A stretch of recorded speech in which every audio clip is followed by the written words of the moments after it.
Wireless charging occurs through a process called electromagnetic induction. Here's how it works. Inside your wireless charger is a coil of wire. When electricity flows through this coil, it generates an alternating magnetic field. This magnetic field extends a short distance from the charger.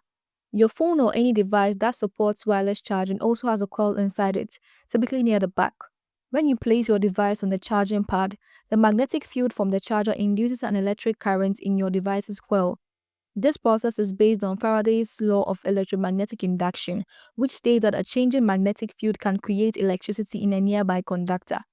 The induced current in the device's coil is then converted into direct current by a small circuit inside the device, which charges the battery. For wireless charging to work efficiently, the coils in both the charger and the device must be properly aligned. That's why you often need to position your device correctly on the charging pad. Wireless charging typically works within a short range, usually a few millimeters. That's why physical contact or very close proximity is necessary for charging to occur. It's convenient but slightly slower than wired charging due to energy loss during the conversion process. Still, advancements like fast charging speeds and longer ranges are making wireless charging more practical and efficient.